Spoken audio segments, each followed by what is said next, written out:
Witches, welcome to another exciting video. So today's topic I am so excited to talk about. We are going to be talking about the next upcoming holiday on the wheel of the year, Litha. So in today's video, I'm going to talk a little bit more about this amazing holiday, and then we'll talk about some correspondences and how you as a practitioner can celebrate this holiday. I love talking about holidays and celebration. I think it's kind of a high point in a lot of spiritual practices as well. So Litha is the celebration of the summer solstice, and this occurs around June 21st in the northern hemisphere and around December 21st in the southern hemisphere. So right now, because we are approaching June 21st, if you're in the southern hemisphere, you're probably going to be celebrating Yule. Now I do have some videos from last year about Yule. If you do want to check those out, they are on my channel. They're in the Year of the Witch playlist, I believe. So I talk a little bit more about how you can celebrate that holiday, and then in December I'll make another video where I revisit those topics again, just for everyone's review. So I am going to be talking about Litha primarily today in this video, so you'll have it for future reference, I guess. As a witch, I really take Litha to be a time to celebrate that energy of the universe that we have. It's just so potent. Everything just seems so much more vibrant, so much more alive. You know, your plants are really coming into their own. Maybe some of your intentions that you planted earlier in the season for yourself, like energetically, are starting to come into fruition. You're starting to see some progress based on all of the hard work that you've been doing, and I know you guys have been working so hard. I'm so proud of you. So this is really a time to celebrate that. That being said, it is also time to remember that yes, we are at the height of summer. It is awesome. We should totally be soaking in all of those amazing good vibes, but also a reminder that from here on out, the days are going to start getting shorter, and we need to start preparing ourselves for the darker part of the year that ultimately is coming, because that's just how the world works. So it's a celebration, but also kind of a time to pause and reflect and kind of have gratitude for all of the things that you've accomplished as this weather has warmed up, and look ahead to the future to see what you kind of want to start finishing up, tying up before, you know, those kind of more restful days of winter that we so greatly need. And I find that like living my life based on the rhythm of the seasons actually is really helpful for like my brain space. So if that's something that you've been interested in kind of investigating or incorporating into your life yourself, I really recommend it, like from a personal level. So yeah. So now that we've kind of talked a little bit about like what Litha is about, let's talk about some correspondences that you can use for your celebrations, for your altars, whatever you decide to do to celebrate this amazing holiday. And then we'll talk about some like actual examples or some advice that I have just from celebrating in the past in my own personal practice that you might want to incorporate into yours. So color-wise, honestly, I use all of the colors on Litha, but really prominent ones that people tend to use like a lot include reds, yellows, oranges, whites, kind of those colors of fire or the sun, as well as like golds, greens, and sometimes blues just to like represent the sky, and then of course like growth and vegetation. But I feel like Litha is such a celebration of life and all of its vibrance and beauty, so I tend to use like all of the colors, kind of a rainbow of colors. It also is kind of cool because Litha happens in June, which is also Pride month, and then Pride and the rainbow. It's just like a really beautiful celebration. So yeah, I recommend using all of the colors, but again, those are the ones that really are featured prominently in a lot of other people's practices as well. No pagan holiday is complete without a feast. I love to cook, and I know that there are tons of other kitchen witches out there who also love to cook. So traditional things that might be used around this holiday are honey, any sort of like cheeses. I tend to use like a lot of goat cheese. Honestly, it's just so good. For Litha, lemons, lemonade, anything that's kind of like vibrant and sunny, citrusy, any of the fruits that are really in season right now. Honestly, you really can't go wrong with any sort of fruit or vegetable that is super in season for you. So I encourage you guys to like experiment, branch out, especially in the kitchen, maybe discover a new recipe or reinvent an old recipe that, you know, is tied to your ancestry perhaps. So lots of things you can do to experiment around holidays. It's wonderful.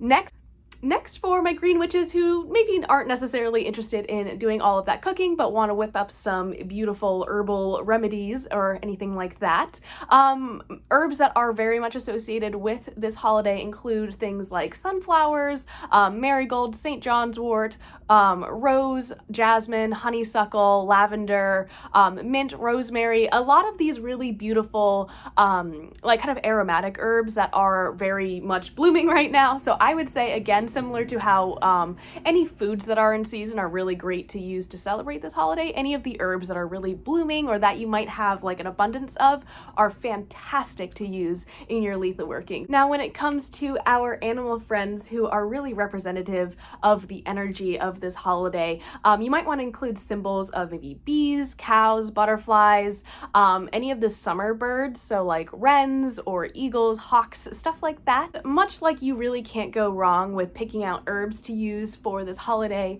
you really can't go wrong with picking out crystals. So having an abundance of colors, abundance of crystals, but maybe picking some out that are associated with like creativity, energy, healing, abundance, anything like that. So some recommendations would be like carnelian, citrine, emerald if you have it, some jade or sunstone, anything that's really associated with like creativity, again, passion, fire, stuff like that. In terms of other symbols you might see, the Fae are very prominent around this time. Again, they kind of came into our world. The veil was thin between our world and theirs during Beltane. The idea being that they enter in during Beltane, they stick around, party with us for the whole summer, really celebrate Litha with us, and then leave again in the fall. So the Fae are very common. You might see symbols of fire, especially bonfires, and I encourage using fire magic or candle magic, perhaps having a bonfire as a way to celebrate this holiday.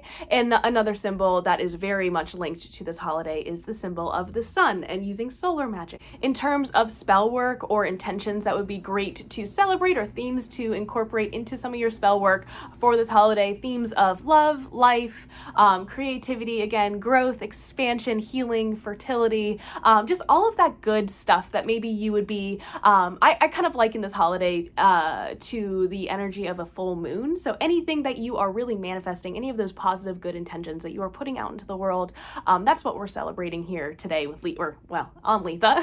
Those are some really great themes, but I also wanted to address some more like specific spell work, or maybe give you guys some examples of spell work that I have done in the past on Litha. So I dug through some of my journals and like compared some notes, and I really think that there is such a huge importance and focus put on solar magic during Litha that it would be really silly if it wasn't the first thing that I mentioned. So, making solar water, maybe making a sun tea to celebrate Litha is a great idea, super recommend. And that way you're kind of like drinking in or ingesting some of that energy of the sun, so you can, it seems that it's a pattern for me that I always make sun tea on Litha, and I just really love that. I also recommend doing sunrise and sunset meditations and just really welcoming the sun into the world and experiencing it for the whole entire day, and then kind of saying a nice goodbye.